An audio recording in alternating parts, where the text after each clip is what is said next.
Alegria e paz, queridos irmãos, queridos amigos, sejam bem-vindos a mais um episódio do nosso podcast Rumo ao Domingo. Com este podcast, nós queremos te ajudar a se preparar melhor para o dia do Senhor. A cada domingo, Deus quer um encontro todo especial conosco para nos ajudar a transformar a nossa vida e sermos mais parecidos com Ele. O domingo é o ponto de partida porque de lá vem toda a graça, toda a força para lutarmos em prol da nossa santidade ao longo da semana. Ao mesmo tempo, é o ponto de chegada porque lá, a cada domingo, sobre o altar do Senhor, depositamos tudo aquilo que nós logramos e conseguimos ao longo de uma semana de muito trabalho, não só para a nossa vida eterna, mas também neste mundo com as coisas terrenas. Por isso, o Senhor está sempre disposto a nos encontrar para dar sentido à nossa vida. A cada domingo, o Senhor tem um encontro marcado com você. Por isso, não falte, não deixe de estar, não deixe de se encontrar com o Senhor, sentido da nossa vida. No próximo domingo, nós celebraremos o 22º domingo do tempo comum e está muito marcado pelo sentido do nosso agir cristão. Ou melhor, o fundamento do nosso agir cristão.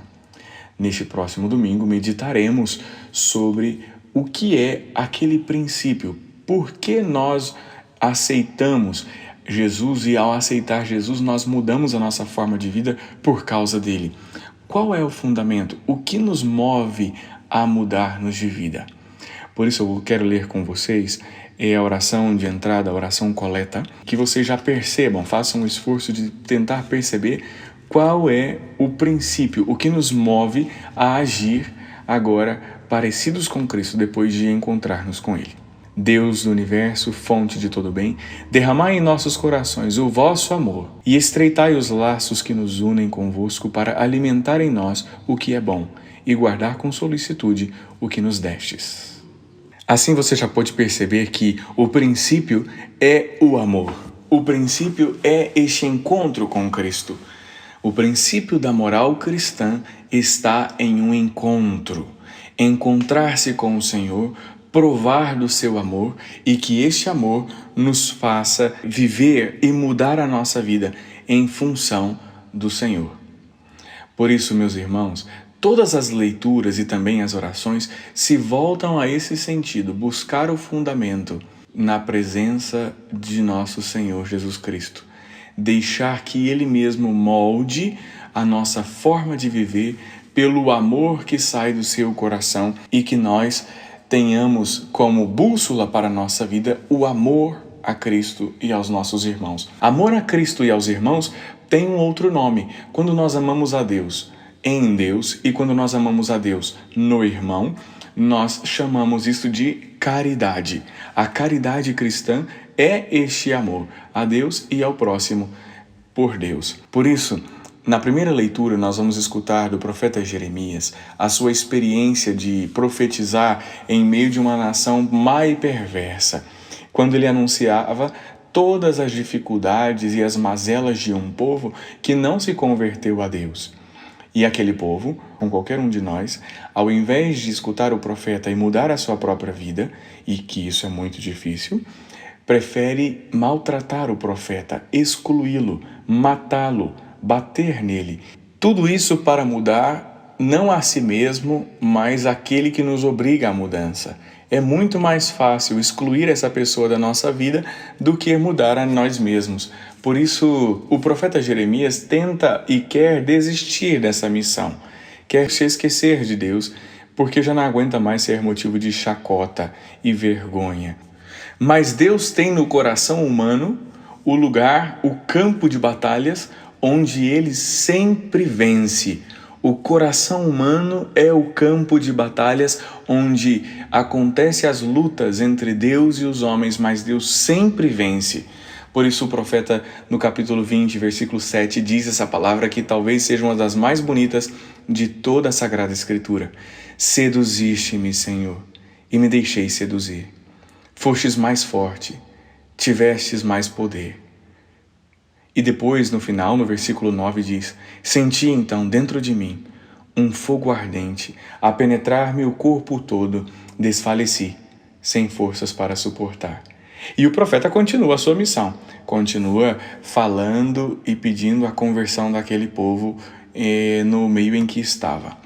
Por isso, sabendo que o desejo do nosso coração é sempre a vontade de Deus, porque nela está todo o amor que nós necessitamos, a nossa alma tem sede de Deus. E foi o que cantamos no Salmo responsorial: a minha alma tem sede de vós, como terra sedenta, ó meu Deus. Porque em Deus está toda a alegria e se encontra todo o amor que nós podemos experimentar nessa vida, todo o amor que nós necessitamos. E quantas pessoas vivem mendigando amor, saindo por ali e por aqui, buscando o amor que só se encontra em Cristo? Por isso, meus irmãos, nós que encontramos este amor, somos convidados e exortados por São Paulo na segunda carta aos Romanos, capítulo 12, a vivermos conforme o Senhor nos chamou. Vivermos para sermos realmente sacrifício vivo e santo, agradável a Deus. Este é o vosso culto espiritual, diz São Paulo. Nós somos convidados para viver sempre na vontade de Deus, fazendo a vontade de Deus acontecer na nossa vida por causa dessa primeira experiência de amor. Isto é, o que é bom, o que lhe agrada, o que é perfeito. Isso é o que nós buscamos, a vontade de Deus. No Evangelho de hoje, nós vemos como os apóstolos ainda precisavam abrir mão de muitas coisas da sua própria vida para assumir o plano de Deus. É verdade que encontraram-se com o amor, que é o princípio de tudo. Encontraram-se com aquele que dá razão e sentido a toda a nossa vida. Mas como todo aquele que busca e encontra um tesouro e quer guardá-lo para sempre, os discípulos não queriam deixar que Jesus cumprisse a sua missão.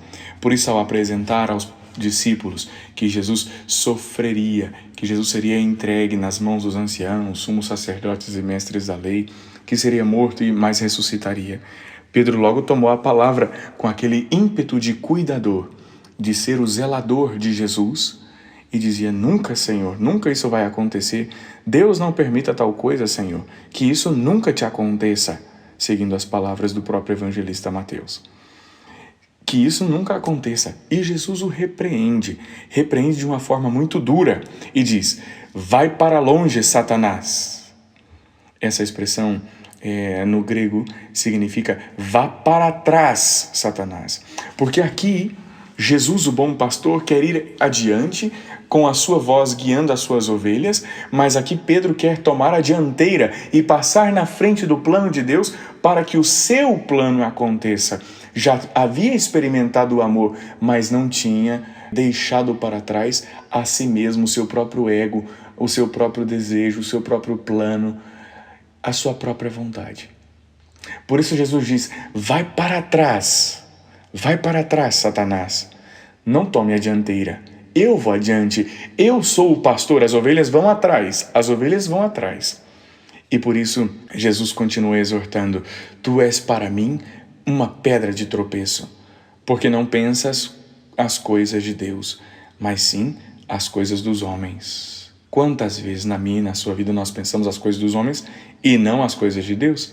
Aqui está o Senhor pedindo para que Pedro pense as coisas de Deus. Isso significa sabedoria. É um dom e nós temos que pedir o dom da sabedoria, que é pensar as coisas como Deus pensa, ver as coisas com os olhos de Deus e não como os olhos do mundo, os olhos dos homens.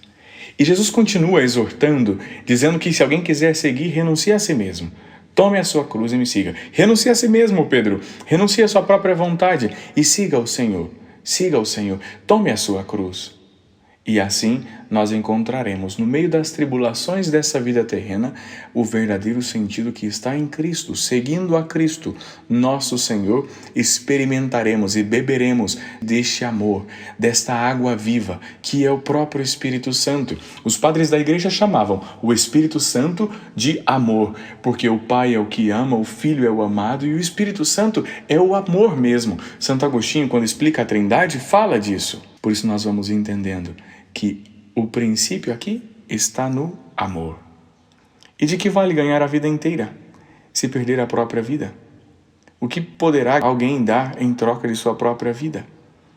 Como nós podemos, meus irmãos, entregar a nossa vida por causa do reino?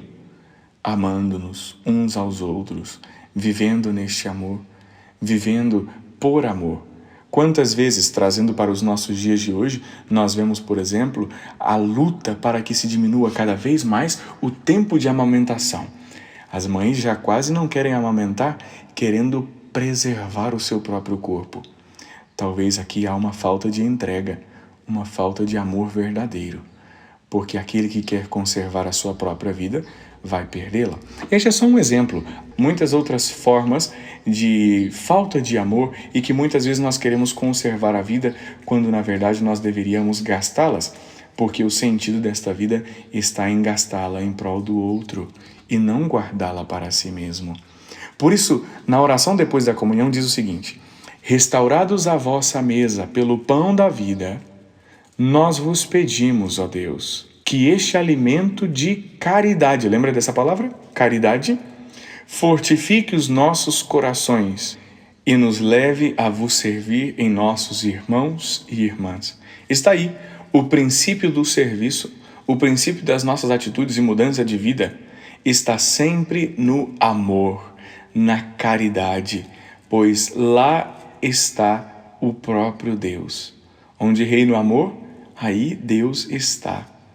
Por isso, meus irmãos, no próximo domingo eu te convido a fazer um ato de amor a Deus. Que esse ato de amor a Deus seja um ato de caridade, ou seja, que seja um ato de amor que também possa transbordar na vida do seu irmão. Seja uma visita, seja uma palavra amiga, uma ligação a alguém que precisa, seja um ato de caridade, inclusive material, ajudando alguém que necessita, doando alimentos ou uma visita a uma pessoa mais necessitada. Assim, cresça no seu coração o sentido da palavra de Deus, o sentido da nossa própria vida, que se encontra lá, a cada domingo, sobre o altar do sacrifício. Glória ao Pai, ao Filho e ao Espírito Santo, como era no princípio, agora e sempre. Amém.